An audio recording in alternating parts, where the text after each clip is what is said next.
So, good morning, ma'am, sir. Muna ito yung photocopier. So, ang model sa itong photocopier, nalain siya. So, naa siya ay 500 IF o 400 IF. So, minsan yung IF sa pinakalas, so 110 volts atong unit. So, kailangan na to siya og transformer para ma-convert. So, basta na ay IF ang last sa inyong machine, 110 volts na siya. So, either 500 na siya or 400. So, depende. Basta na ay IF ang last sa model, so 110 volts na siya. Mo niya itong panel, mo niya automatic feeder, so mo niya flatbed sa baba. So, gentle lang niya siya pag open para dili siya maguba. So, pag photocopy po daw niya, orientation sa copy yan eh. Mo niya itong original, kaniyang original. So, face up, original, face up. So, nga niya ang orientation niya, pagbutang. So, face up. Then, sa flatbed is, nasa arrow. Kita niyo yung arrow. So, isagad na to, ang papel. So, face down. Face down. Ana siya. So, ana orientation niya, face down. So, mo ni siya atong machine. Then, mo ni ang turn off, on and off sa machine. So, i-on na to. Na siya yung nakasulat kung sa dapat ang direction kung saan siya pag-on. So, sundon lang na siya. So, pa-on. Then, mo niya ito ang machine karon. Muna yung first na itong ma-encounter pag mag-turn off ta sa machine. So, kaning panel niya is movable. So, movable ng panel. So, dili lang nato siya itaas ug mayo basta mabali. So, ano lang, depende lang sa ano ninyo kung asa mo hayang na maklaro na ninyo ang mga letters.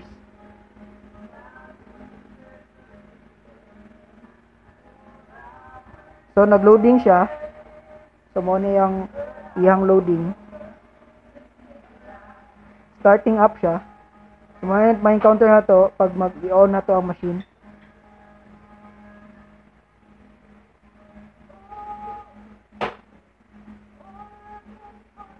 So, muna niya atong machine.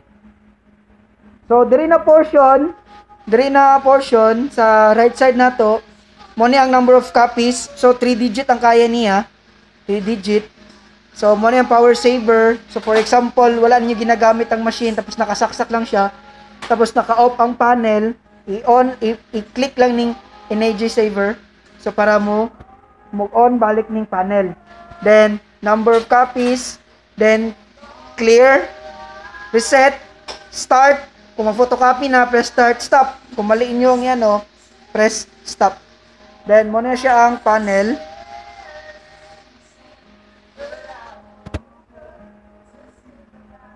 So, kung gusto ka mag-photocopy, click nyo mo ng copy.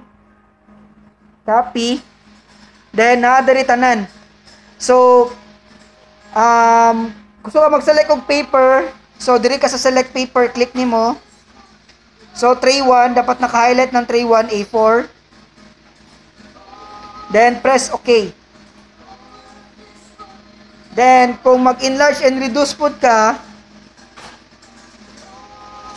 enlarge and reduce, dere sa copy ratio, enlarge and reduce, click nyo muna siya.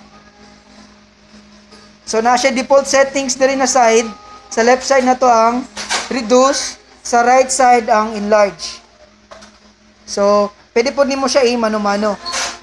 So, kung na mo i-select ani na mga function, so, don't forget to click OK para ma-registered.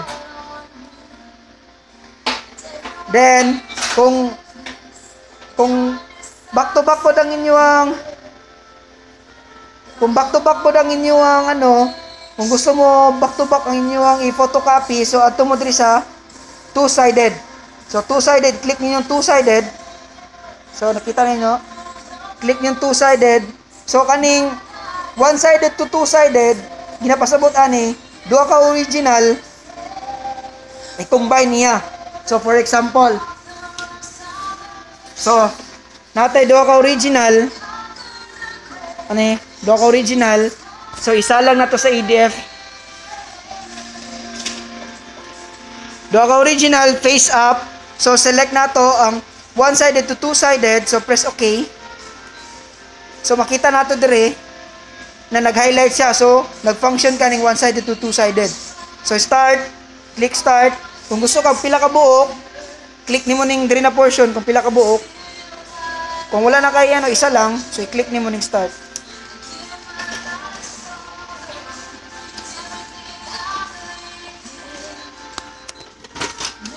So sa judot lang kay nag-mispeed.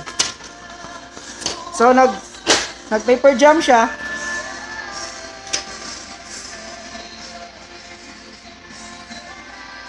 So cancel.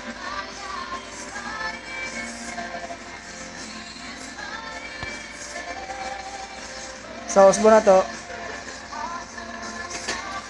So one-sided to two-sided.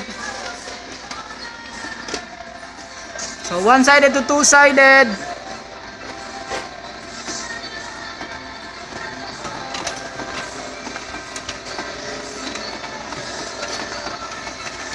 So one-sided to two-sided.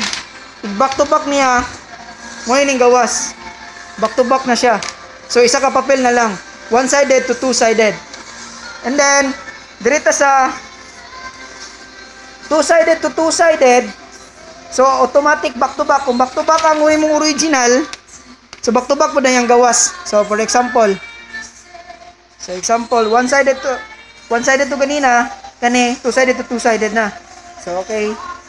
So press start.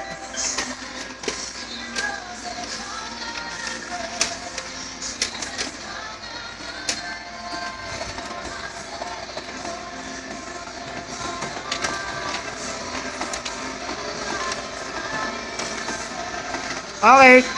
Two-sided to two-sided. So back to back ang iyang labas. Two-sided to two-sided. So muna na siya. So ang ikatulong nga function, two-sided to one-sided. So back to back ang imong original. Select na to. Ha? Okay. So back to back ang original nimo. So ihiwalay niya ni. So testing na to. So muna siya. So start, click start.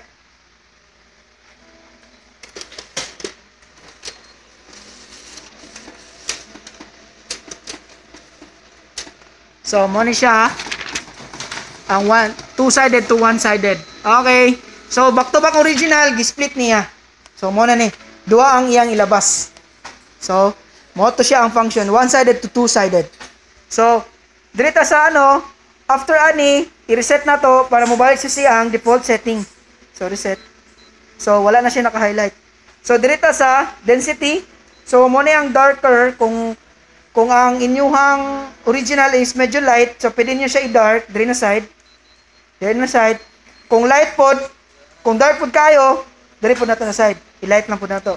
So, pwede na to siya i-default na lang. Pwede sa inyo. So, text and photo, combination text and photo, kung dili makaro ang image, so pwede nimo i-photo. So, kung gusto kag dark kaayo, ang text, pwede siya i-text or stay as, pwede niyo siya i-default na lang as text and photo. So, interrupt. So, for example, nag-photocopy kag daghan, so musingit ka, click lang interrupt. So, after ni mo na mahuman to imuhang gisingit, so, i-click ni mo ning bagong ning interrupt, so magpadayon na to imuhang original na giprint.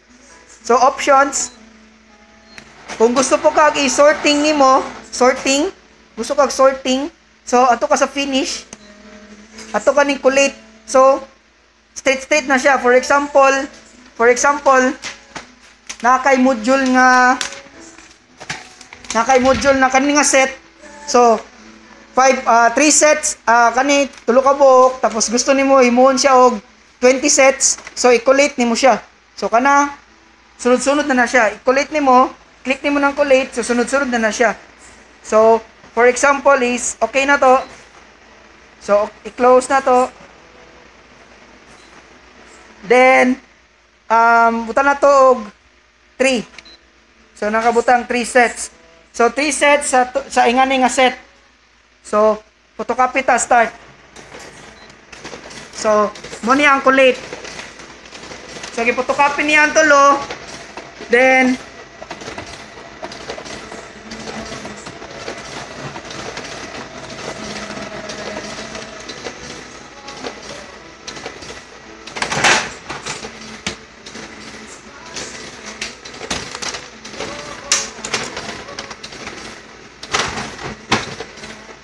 So kani wala siya paper. No paper na siya. So pasagdalan niyo siya na. Automatic na siya mag-andar kung mahutag papel. So kani 3 sets.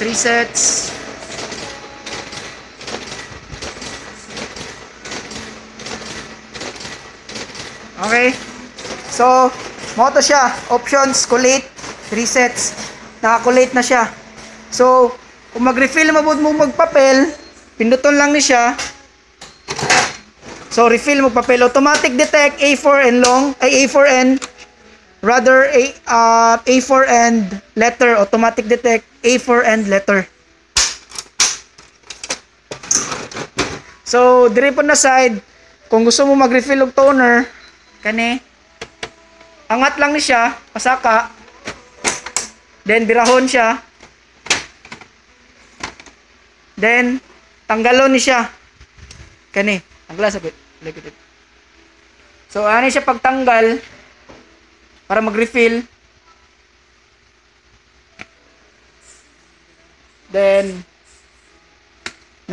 so i-refill niyo dire ang toner. So pagbalik pod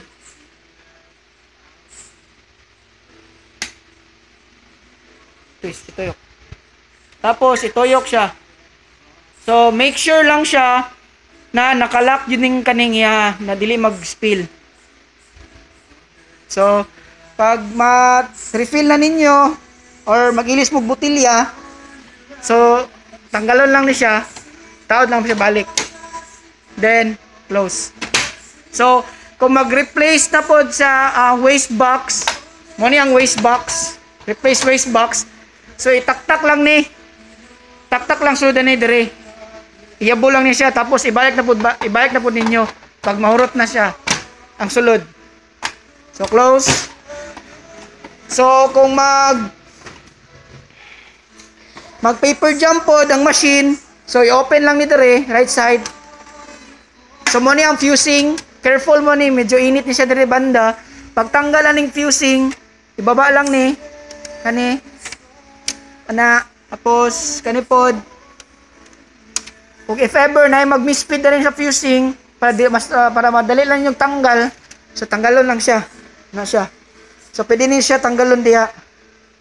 So pwede po din siya i-check ang fusing kung dadaot ang iyang heater.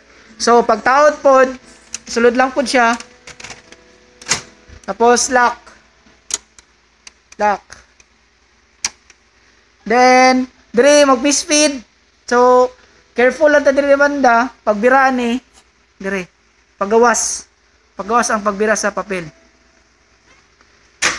Then, napoy mag-misfeed dire, mo ni ang bypass tray. So, auto-detect ni siya kung unsa inyong ibutang na papel dire. A4 and letter, di na siya kailangan i-set. So, automatic na siya.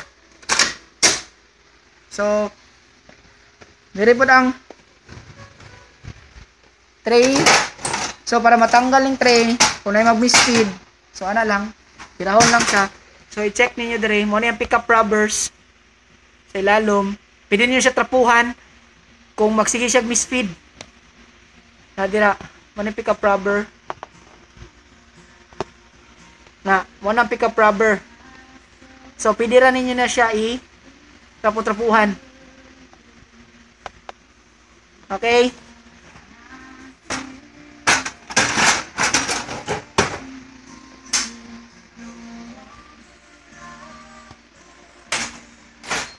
So, mo to ang ato ang machine.